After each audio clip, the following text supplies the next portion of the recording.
Jesus, it's smoking. What came first, the cantina bar or the cantina barkeeper? That question has been puzzling me and keeping me up, and I didn't know where to start, which one to do first. In the end, I thought, Crafty, it doesn't matter, just make a start with something. So I'm going to start today by building the Wuher barkeeper. I wanted a nice big chunky body for the donor body, and I found this guy, Dusty Roads Take Me Home, online at a popular online retailer. I ordered him. Here he is. That came quick, didn't it? And I thought, oh no, he's too big. Look at the size of him compared to the C3. Oh, look, he's missing a limb. Classic Mafex C3PO. So he's just far too big. So I put him down for a couple of days, and then I came back to him and thought, hang about, he's already got the pointy finger for the "we don't want their kind in here" moment where he throws the droids out of the bar.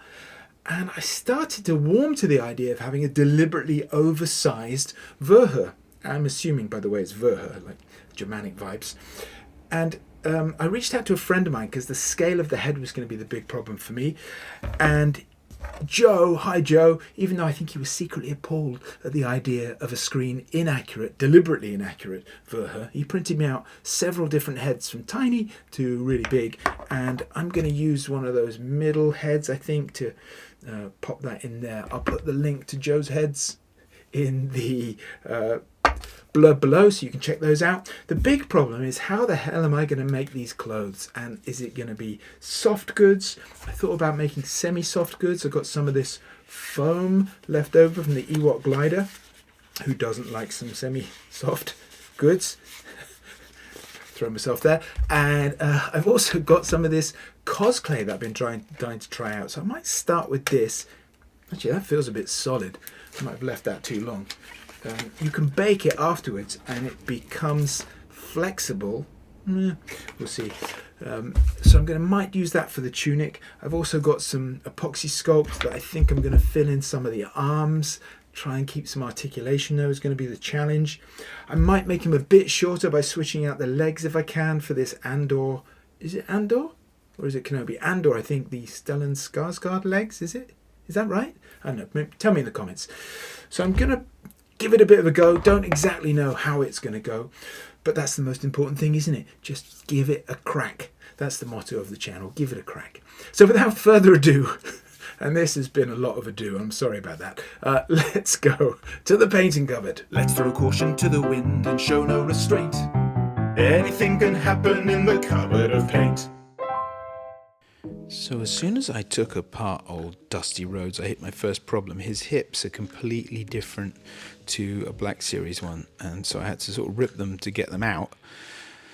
But that left me with no joints. So I took the ball joint here, if that's what it's called, out of the Skarsgård legs and super glued them back together to slot through Dusty Rhodes' groin.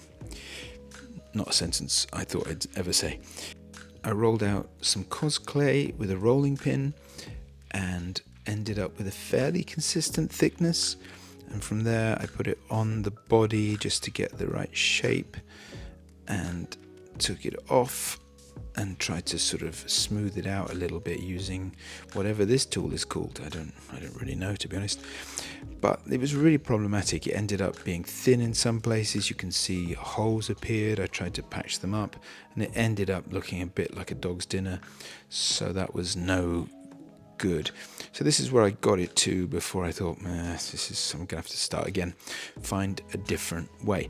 So I made this time so I wouldn't have to take it on and off, a silver foil body that I thought I could put straight into the oven, and I bought a clay roller machine from Hobbycraft for 20 quid, which I think is pretty good. And the roller machine is great, by the way, the pasta roller thing. I did look in a charity shop first, but I couldn't find any. And from there then I had a much better consistency of clay. It was much more malleable because it had been rolled several times instead of me just doing it with a rolling pin. And I tried to make fewer joins and it was a bit better, and I smoothed over the joints, but still it was a bit bobbly, a little bit inconsistent. And then I pushed down with this piece of material that I had that was quite sort of rough on one side, and it gave like a Hessian sack print, which I thought was kind of cool.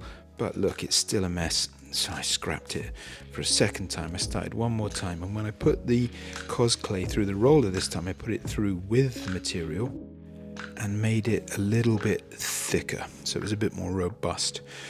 But putting it through with the material gave a really nice sort of deep pattern, which looked kind of cool. And then I just tried to be really gentle and not make too many joins, just sort of blend the joints in a bit more delicately. And where I had blended using that metal thing, I then tamped down with the material. So I got to this stage, and now it's time for baking. And I found on eBay this for 10 quid. It's a second-hand toaster oven, and I whacked that in there, put it on for 35 minutes at 135 degrees and walked away. Oh Jesus, it's smoking. Turns out, because it's a toaster oven, it's a bit like a grill, and so it needs to be covered. And you can see I've got a burnt bit on the top.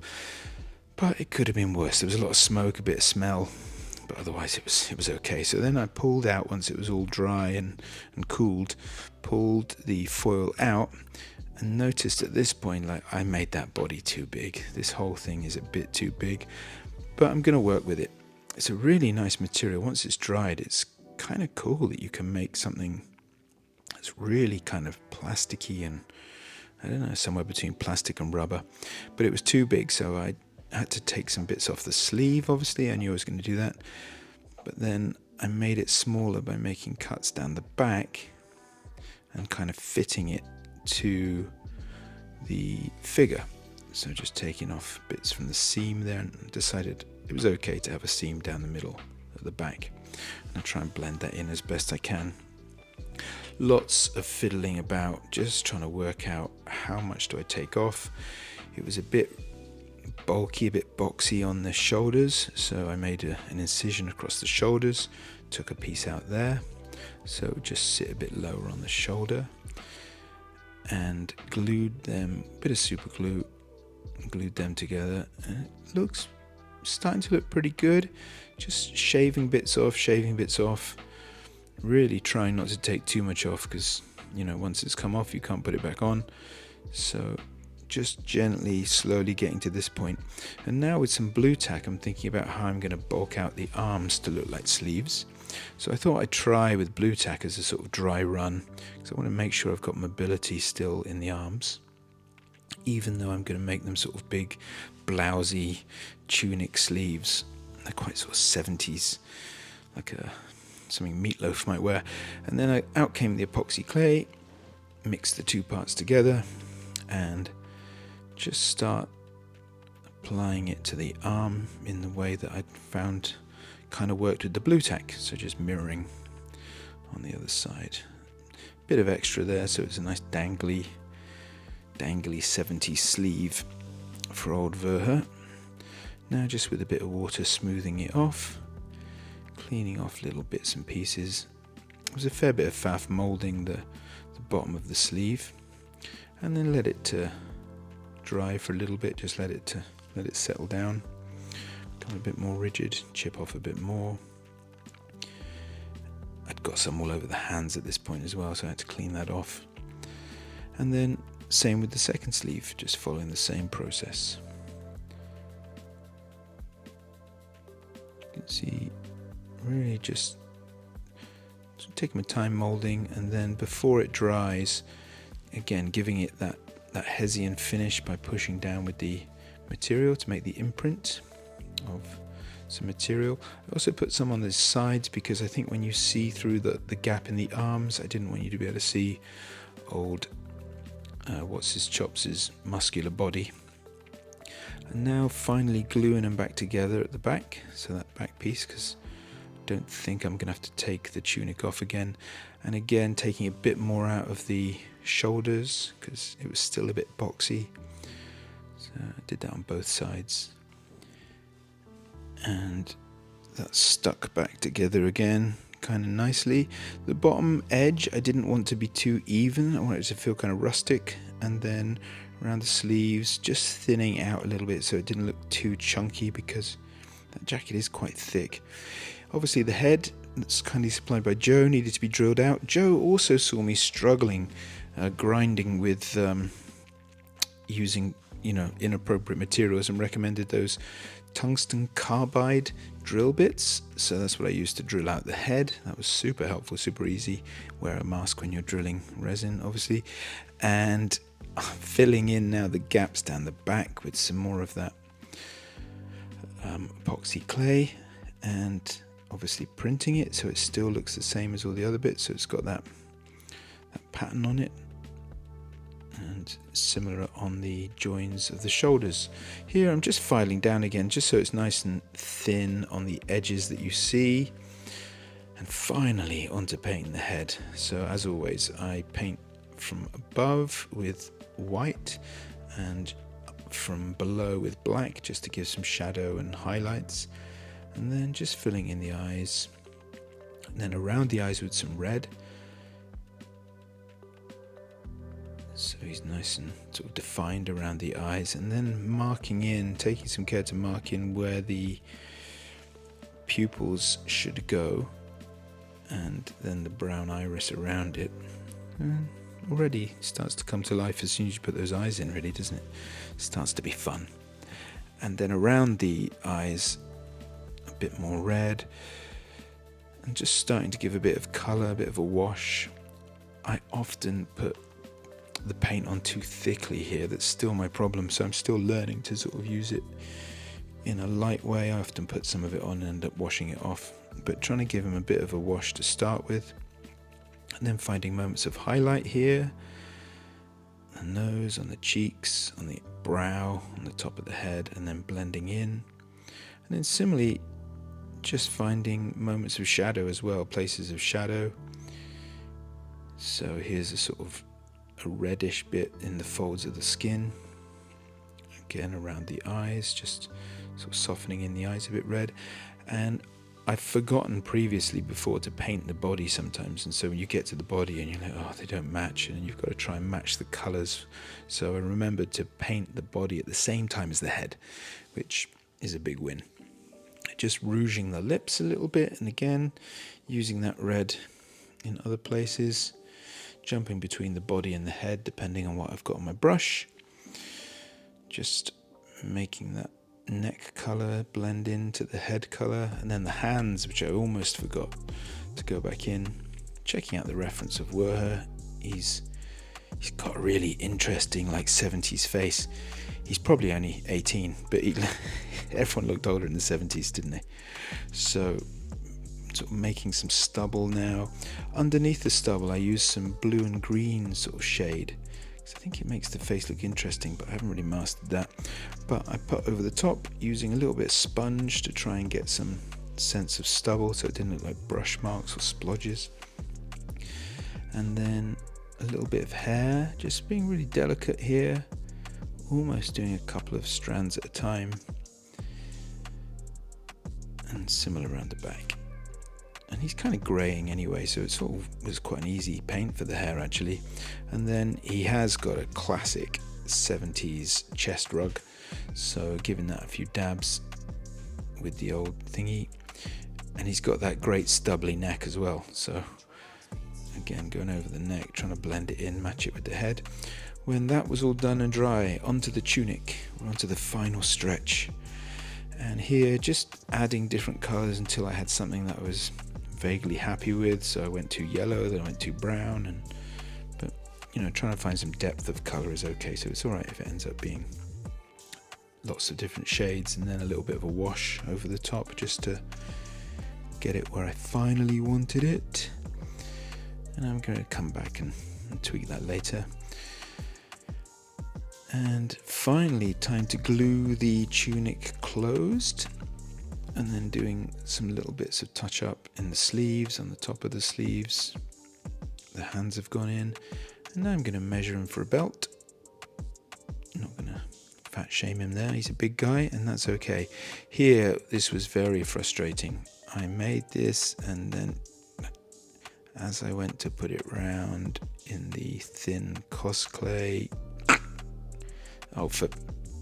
it broke, and then the next piece broke, and the next piece broke. So I put some other ones in while that was cooking. I then did the gloss on the eyes, a little bit of like like a dirty dark wash on the legs as well, a little bit more on the jacket while the cosplay was cooking. And I cooked it. This is the third time I tried this. I had a lot of failures. I baked it around some silver foil so it was already curved, so hopefully putting less stress on it. I baked it a bit longer. Then when I was using the hairdryer, I found like, oh, actually the hairdryer softens it up. I made the edges a little bit lighter so it looked like wear, but no one's going to notice that. It's too detailed, I think. Anyway, cut it to size. He's kind of ready now. Get ready to glue, and then it's just snapped. The damn thing's just snapped. I was so annoyed. I'd spent ages on that belt and then broke it. Never mind. Cover over the join with a bit more paint and then onto the buckle. I realized I made it too gold. I thought, it's not that bling, so then I had to fat fingers, had to then silver it up, and then I weathered it a bit, and he's ready for his glamour shots.